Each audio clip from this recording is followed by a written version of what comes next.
समझो हम लोग क्या करेंगे, सर्वप्रथम हम लोग 1 मीटर लंबा मैग्नीट या कंसटेंटन का तार लेंगे। ध्यान से सर्वप्रथम क्या लेंगे भाई, 1 मीटर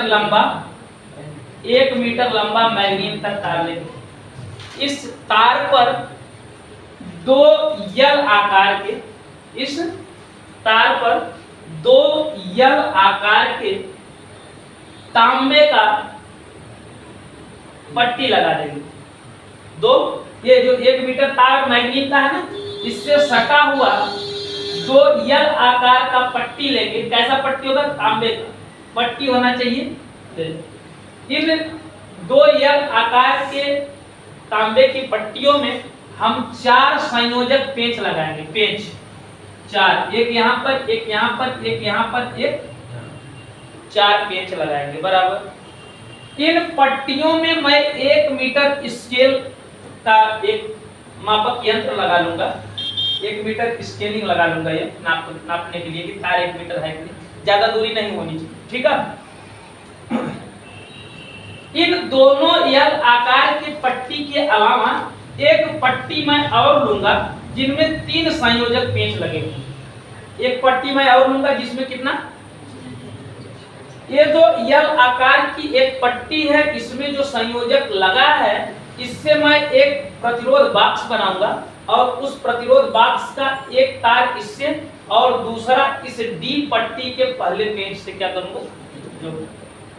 इसके बाद हम इस पट्टी के दूसरे पेंच में एक गैलेनोमीटर लगा देंगे। गैलेनोमीटर क्या काम करेगा भाई, बताएगा कि क्या इस मीटर सेतु में धारा बह रही है या नहीं बह, बस इतना ही काम करेगा और कुछ करेगा नहीं। गैलेनोमीटर का सिर्फ इतना ही काम है कि बताएगा धारा बह रही है कि नहीं बह रही है, इससे ज्यादा कुछ काम।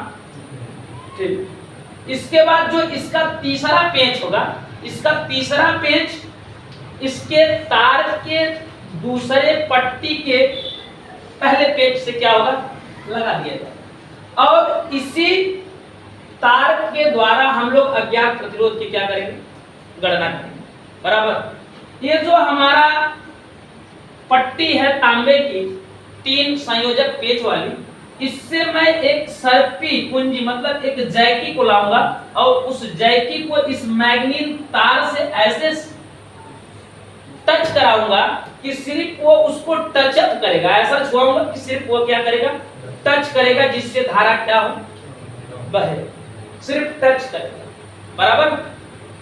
मैंने मान लिया कि ये जो तार है, उस तार की लंबाई यहां से पट्टी से, तांबे की पट्टी से जैकी तक कितना, b।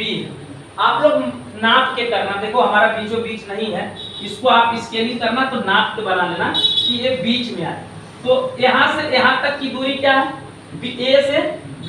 मैंने इसको b मान लिया, इसको मैंने मान लिया कि जो मैग्नीट तार है वो कितना सेंटीमीटर का है भाई, 100 सेंटीमीटर का है। 1 मीटर में 100 सेंटीमीटर बराबर।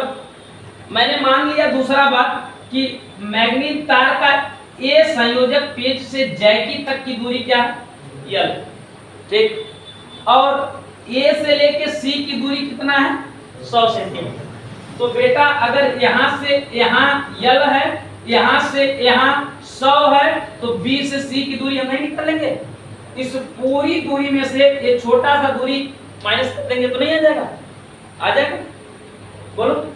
इस पूरी दूरी में से यहां से यहां तक की दूरी को माइनस कर देंगे तो बी से सी की दूरी आ जाएगी, आ गई। क्लियर है बेटा, ए बोलो, समझ में आया, नहीं समझ में?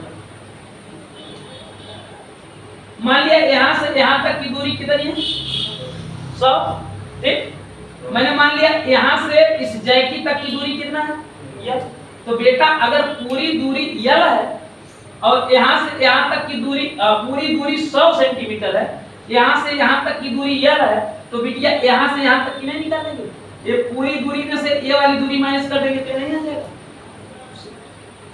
ठीक। मैंने मान लिया कि ये जो दूरी थी ये वाला वो क्या है, P है, और यहां से यहां तक की दूरी क्या है Q। ठीक, मैंने इस पेंच से जैकी तक की दूरी क्या मान लिया P, और इस जैकी से यहां तक की दूरी क्या मान ली Q। हमारा प्रतिरोध बॉक्स R और हमारा अज्ञात प्रतिरोध S, इसी का मान ज्ञात करना। और चूंकि यह मीटर सेतु व्हीटस्टोन ब्रिज के सिद्धांत पर क्या करता है, वर्क करता है, इसलिए this is a theorem of AB तार का प्रतिरोध A से लेके B को हमने क्या माना भैया P माना है।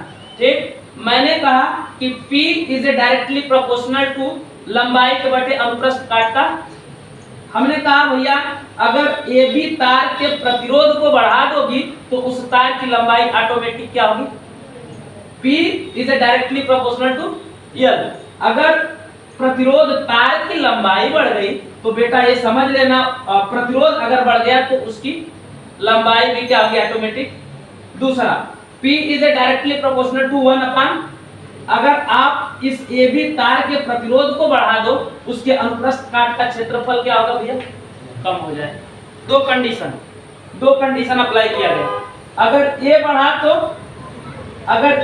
तो A मतलब सदैव अनुप्रस्थ काट का क्षेत्रफल AB तार के प्रतिरोध का विरोध करेगा, ऐसे हम बोलते हैं, हरदम विरोध करेगा। अगर A बढ़ेगा तो ये बढ़ने नहीं देगा, और अगर ये बढ़ेगा तो ये नहीं इसको बढ़ने देगा, मतलब एक दूसरे का ये क्या करते हैं विरोध।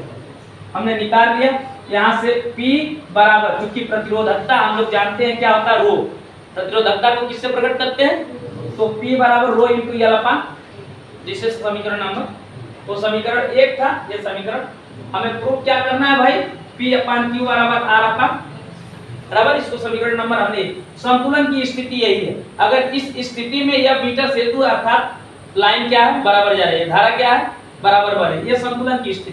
संतुलन मतलब समझ रहे हो ना, बैलेंस की हुई।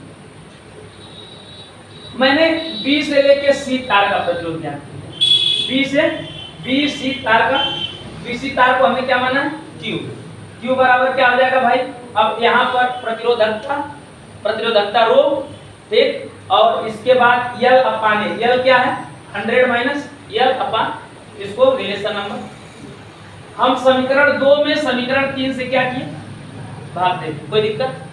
समीकरण 2 में समीकरण 3 से देखो P अपान Q बराबर rho into L upon A बटे 100 माइनस रो ब्रैकेट में 100 माइनस L अपान। इसको देखो ये हमने कैसे काटा है बेटा, समझो, देखो ये कैसे कटा, ये देखो P अपान Q बराबर rho into L upon A। आपको मालूम होगा 1/2 जब ई मल्टीप्लाई में कन्वर्ट होला तो 1/2 और गुणे 2 बटा आई सबसे ऊपर वाला नीचे वाला ऊपर चल जाला और हाई वाला ई भाग का नियम है ना, कोई तरह ई हो जाए तो ई का वाली सबसे जो नीचे ऊ का हो जाए और ई का रो 100 माइनस, कोई दिक्कत। अब देखा ए से ए खत्म, रो से रो खत्म, कोई दिक्कत। तो कहाँ मिल गया बेटा P अपान Q बराबर L अपान, कोई दिक्कत। हमें मिल गया P अपान Q मिल गया, P अपान Q मिला, L अपान 100 माइनस, कोई दिक्कत। अब इस P अपान Q का मान समीकरण नंबर 1 में रख दे, P अपान Q का मान समीकरण 1 में, तो समीकरण 1 में रख दिया भाई, P अपान Q का मान समीकरण 1 में रखा तो क्या हो गया भाई, देखो P अपान Q की जगह क्या रखना है L अपान, देखो L अपान 100 रखा बराबर R अपान, हमें ज्ञात क्या करना है, यही S अज्ञात प्रतिरोध है ना, तो S ज्ञात करेंगे तो S का गुणा L में कर लिया तो S इंटू L अब बराबर 100 माइनस L इंटू R हो गया। अब देखो यहाँ से S बराबर क्या हो जाएगा R ब्रैकेट में 100 माइनस L अपान L, यही अज्ञात प्रतिरोध का। क्लियर, बताओ कोई दिक्कत, हाँ देखो तो दिक्कत है भाई इसमें, है ना।